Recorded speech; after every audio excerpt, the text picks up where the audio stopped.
Bonjour à tous, bienvenue dans cette nouvelle vidéo qui est une vidéo un peu différente de celle dont vous avez l'habitude sur la chaîne, puisque aujourd'hui je vous partage la transformation d'une partie de ma terrasse, un aménagement à petit budget comme il est de coutume sur la chaîne. D'habitude sur cette chaîne je vous partage mes astuces petit budget en ce qui concerne l'alimentation, les retours de courses que vous trouverez à profusion sur la chaîne. Si ça vous intéresse, des playlists sont dédiées à cela que je vous mets en barre d'infos sous la vidéo et en commentaire épinglé. Également des défis petit budget, une semaine à 35 € en mangeant équilibré à 2, une semaine à 20 €, à 10 €, combien de jours peut-on tenir, etc. Tout ceci, vous le trouverez de la même manière en barre de description sous la vidéo et en commentaire épinglé. Mais pour l'heure, je vous partage donc mes petites astuces pour aménager ma terrasse à tout petit budget. Nous avons commencé par nettoyer le mur au Karcher et à la javel. Voici le résultat. Oh, il n'est pas parfait, mais c'est toujours plus propre que ce que c'était. Il nous faudra reboucher les trous, ce que nous ferons un peu plus tard. Enlever tous ces fils qui pendent, bien sûr. Mais déjà, c'est nettement plus propre. C'est une première étape. Ensuite, j'ai transformé la terrasse en salon de peinture. J'ai peint des poutres de 4 mètres de long qui vont constituer une tonnelle au-dessus de cette partie-là, qui est une petite partie de la terrasse. Cette terrasse forme un L et c'est la petite barre du L dont on va s'occuper. Donc là, vous voyez... j'avais transformé l'intérieur de la salle à manger en atelier de peinture pour ce qui concerne des bacs en palette que mon mari a fabriqué. Il a coupé des planches. Il a utilisé à peu près 3 palettes pour faire 2 grands bacs pour mes plantes, que nous avons équipé ensuite de roulettes afin de pouvoir les déplacer plus facilement, et des roulettes avec un frein également pour pouvoir les fixer si on ne veut plus qu'ils bougent. En ce qui concerne les poutres, mon mari les a fixées de manière à créer une pergola entre le mur qui nous cache du vis-à-vis que nous avons et entre le mur de la maison côté salle à manger. Et là, à l'image, il tend des fils entre les poutres de manière à pouvoir faire reposer dessus des canisses dans un premier temps, et dans un deuxième temps, nous couvrirons les poutres d'un matériau bioclimatique qui laisse passer la lumière du soleil mais pas la chaleur. En tout, entre les poutres, la peinture et les fils que nous avons tendus, nous en avons eu pour un peu plus d'une centaine d'euros, peut-être 120 €. Quant au bac, ils nous ont coûté que le prix des roulettes et le prix de la peinture, c'est-à-dire une trentaine d'euros. Au fond, nous avons mis des gros cailloux, enfin des petits cailloux plutôt, et puis nous avons tapissé les bacs de sacs plastiques assez résistants afin que toute l'eau ne passe pas au travers. Mais il en passe quand même au travers, ça c'est dommage, on n'a pas réussi complètement l'étanchéité. Et ensuite j'ai utilisé des bambous que j'avais dans un pot, on les a mis dans un premier bac. Voilà, la motte était bien serrée dans le pot. Et vous verrez là, c'est au moment de la transplantation et au moment du résultat final, comme les bambous se sont épanouis, ils ont beaucoup poussé. Donc là, on transvase, on charrie de la terre, on la mélange à du terreau, classique quoi. Donc très salissant, il y en avait de partout. Et c'est des travaux qui ont duré sur 3 mois, donc j'en avais vraiment marre à la fin. Mais bon, le résultat en vaut la peine, on est quand même content du résultat à peu de frais. Donc un premier bac, voilà, donc ensuite j'ai planté dans ce bac des plantes, des bégonias, voilà. Donc ça c'est vraiment très peu cher, je crois que ça m'avait coûté 1,50 € pièce le bégonia.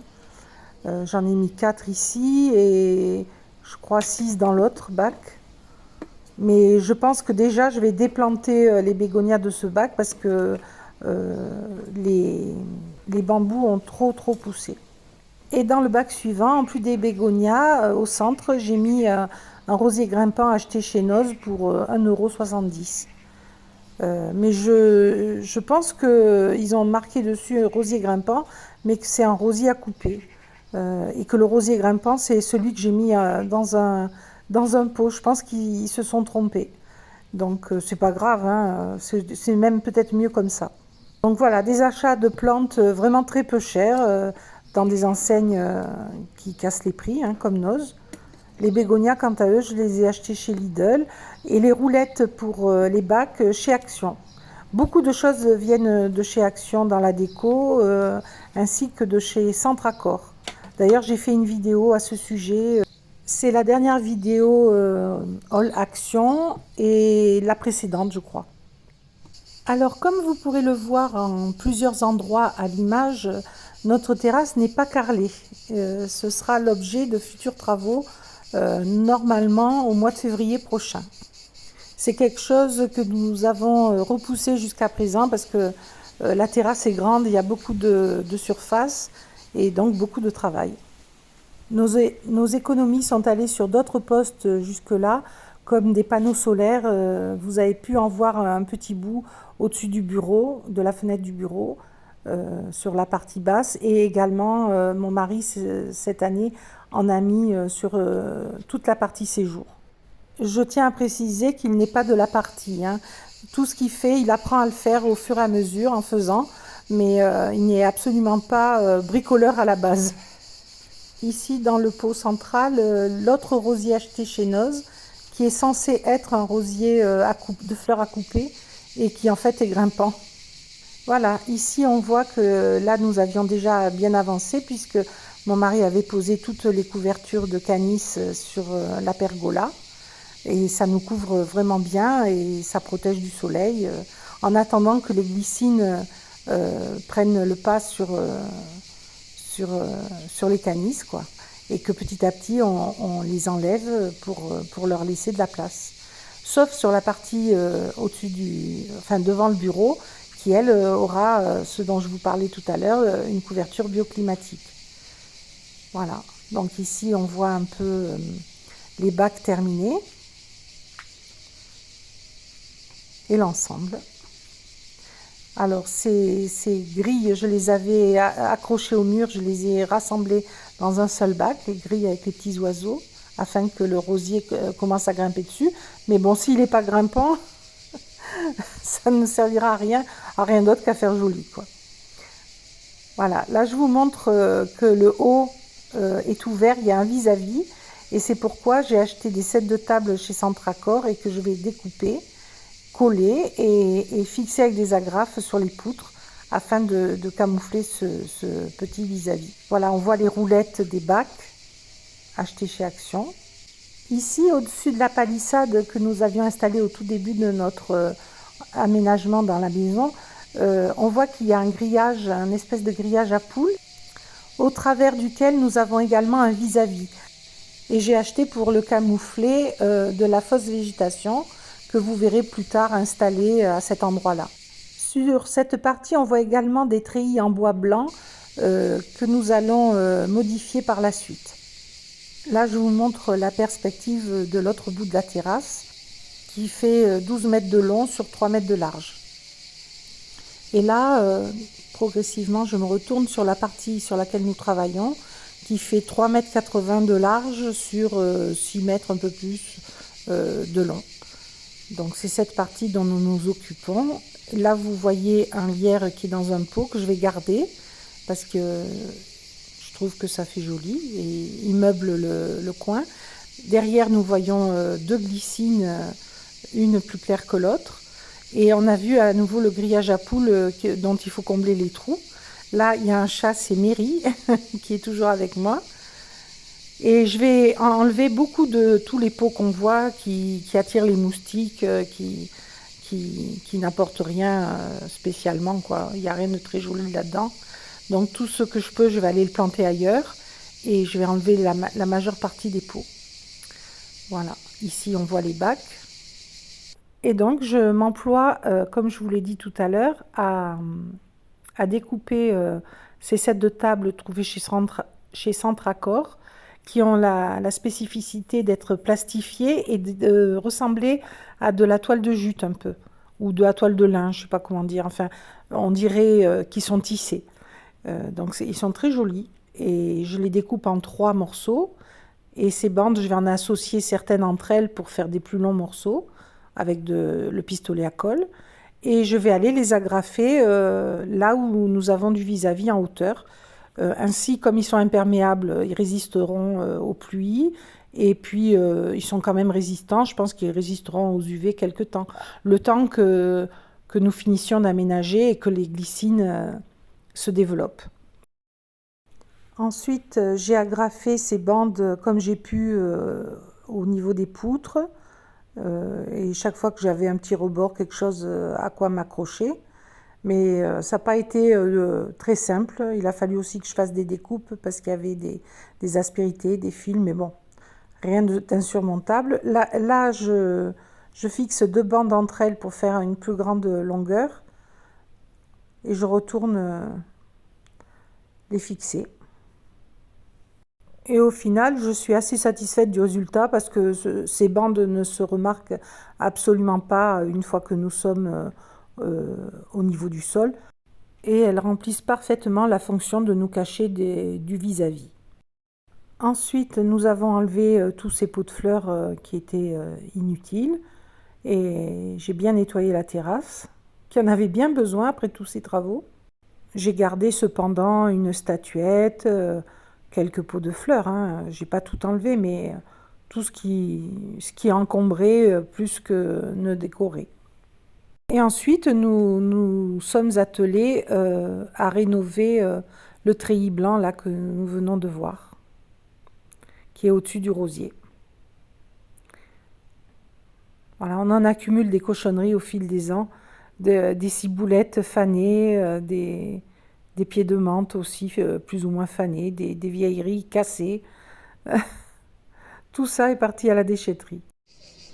Mon mari a découpé ensuite une ouverture dans le treillis blanc pour y glisser une fenêtre que j'avais achetée chez Action il y a quelques années, que j'avais vernie 2 fois pour la protéger de l'eau, hein, puisque je pensais la mettre à l'extérieur. Elle attendait depuis tout ce temps et là, elle va parfaitement bien. Elle est calée, il l'a vissée bien entendu dans les montants. Elle ne peut pas tomber. Et je trouve que c'est très joli cette fenêtre suspendue. C'est une fenêtre sur le monde. Voilà. Donc là au-dessus pour la caler et puis pour harmoniser, on a mis un bout de treillis qui nous restait. Voilà. Et la végétation qui s'entremêle au treillis, je trouve ça très joli. Et cette fenêtre qui a attendu son heure a trouvé sa place. Cette fenêtre de mémoire m'avait coûté à peu près 5 euros, peut-être 4,50 €. Donc chez Action, il y a peut-être 4 ans, 5 ans. Et j'avais déjà dans l'idée de la mettre sur la terrasse où je ne savais pas encore exactement où, mais je savais qu'elle aurait sa place de ce côté-là. Et je suis heureuse du résultat. Là, on voit également que nous n'avons pas mis les canisses jusqu'au bout. On a laissé la place pour que la végétation pousse. Donc là, j'accroche mes 2 grillages, enfin, c'est pas des grillages, mais mes 2 grilles sur lesquelles je comptais faire monter le rosier. Je les accroche entre elles avec des liens trouvés également chez Action. Et ainsi, je les solidarise. Et ainsi, ça habille un peu le mur en hauteur. J'ai également positionné dessus 2 petits lutins trouvés chez Action pour vraiment pas cher. Voilà, donc la vue côté salle à manger, quand on sort sur la terrasse, on arrive sur la salle à manger du dehors, qui maintenant est abritée du feu solaire. Donc on voit là en face mes petits bouts de set de table qui nous camouflent, les canisses également, tout en laissant passer le jour quand même. Là, j'ai accroché au grillage mes décorations florales qui camouflent un petit peu le vis-à-vis, on les voit. On les voit ici, suivez la flèche. J'ai ajouté également les lumières trouvées chez Action, les spots solaires. J'en ai mis un dans chaque bac. J'en ai mis également des plus petits dans deux pots afin de créer une ambiance le soir. Un photophore sur la table pour les mêmes raisons. On voit la végétation très présente devant notre maison. C'est voulu, hein, c'est également pour le vis-à-vis et puis pour la fraîcheur l'été. Sur ma palissade, j'ai disposé un chapeau fleuri que j'avais depuis quelques années et que j'ai rénové. Voilà, là, une autre vision. Ah, on voit qu'il y a encore un bout de mur qui reste à nettoyer. On n'a pas complètement terminé. Mais bon, comme ça fait 3 mois que vous attendez cette vidéo, pour certains, tant pis, là, on s'est jeté à l'eau, même si tout n'est pas vraiment finalisé. Voilà. Sur la poutre, on ne le voit pas très bien, mais j'ai disposé des petits lumignons solaires également trouvés chez Action. Vous le verrez mieux allumé le soir, je vous montrerai ensuite. Le cœur trouvé chez Centracor aussi est accroché au grillage. Voilà, là on voit la glycine qui part dans tous les sens, qui va venir coloniser cette partie. Voilà le cœur. Alors ça coûte 5-6 euros, je ne sais plus, chez Centracor. C'est le grand modèle. Et les fleurs et les guirlandes de plantes trouvées chez Centracor également. Et le papillon derrière, on ne le voit pas bien, mais c'est exprès parce que il n'est pas très joli, mais il cache un petit peu le vis-à-vis. Voilà, j'ai casé la statue ici. Et là, les petits pots de lavande aussi, trouvés chez Action. Dans les 3 euros, les petits pots de lavande. Vraiment pas cher. Là, on voit mieux les spots solaires. Et on voit déjà que mes bégonias se sont épanouis en l'espace de peu de temps. Hein. Les petits lutins. On voit aussi un anti-moustique accroché juste un peu en dessous. J'en ai mis au-dessus des pots parce que les moustiques aimant la fraîcheur, on en capture pas mal comme ça et on évite leur prolifération. Là, les petits pots de lavande dont je vous parlais, sur l'échelle en bois trouvée également chez Action, mais il y a quelques années. Quand je l'ai acheté, je crois que c'était 1,50 € l'échelle. Voilà, là, je vous remontre le camouflage du vis-à-vis avec les sets de table.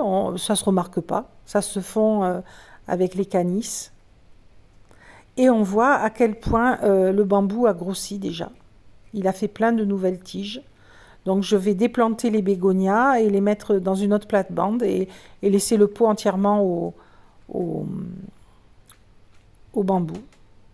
Voilà une vue d'ensemble. Alors bien sûr, il faudrait changer la table, les chaises, il y a beaucoup de choses encore à faire. Hein. Mais bon, petit à petit, voilà. Là, avec une petite somme, hein, puisque en tout, pour moins de 200 €, parce qu'en plus, on a dû acheter quand même des canisses. Oui, on a couvert la terrasse enfin cette partie de terrasse pour environ 200 €. Plus après, il y a eu des petits frais de décoration. Pour les bacs, je vous ai dit, on en a eu pour une trentaine d'euros, peut-être en tout. J'en ai eu pour 250, 260 €. Ce qui reste très, très modique hein, pour rénover un bout de terrasse aussi grand quand même. Voilà. Mais ça nous a pris du temps. Hein. Quand on ne dépense pas d'argent, il faut avoir du temps. La petite lanterne vient également de chez Action. Le bac dans lequel il y a le basilic à côté du lierre, je l'ai eu chez Jiffy. J'avais un bon d'achat chez Jiffy. Je comptais acheter mon salon de jardin, enfin compléter mon salon de jardin avec, mais il n'y en avait plus. Donc j'ai acheté ce bac pour 20 €, puis des draps pour la maison, des draps de lit. Pour le reste de la somme, j'avais un bon d'achat de 50 €. Voilà comment je m'en suis sortie avec. Là, on voit la statue qui est contre le bac. Voilà, j'avais gardé quand même des choses, des éléments que j'aimais. Voilà le fameux bac, avec un anti-moustique dedans. Voilà, j'aime bien ce style un peu romantique, shabby chic, quand je peux, et cet endroit-là est propice, avec toute cette végétation. Quand je peux faire des petits coins comme ça, ben, j'hésite pas. Voilà, je vais vous laisser avec le reste des images si vous souhaitez les regarder, de jour, de nuit, un peu sous tous les angles. En tout cas, voilà, je voulais montrer qu'avec un petit budget, on pouvait vraiment améliorer sa terrasse, euh, chacun suivant son goût, bien entendu, mais avec de la bonne volonté, rien n'est impossible. Et surtout, le fait de l'avoir abritée de la chaleur la rend beaucoup plus attractive, euh, même l'été. Voilà. Il nous reste à faire un gros morceau, le carrelage. Ce sera l'objet de prochains travaux. Voilà les amis, j'espère que cette vidéo vous aura plu, même si elle a été très attendue pendant longtemps et qu'elle arrive en fin d'été au moment où tout le monde pense à la rentrée et n'est plus du tout dans le jardin.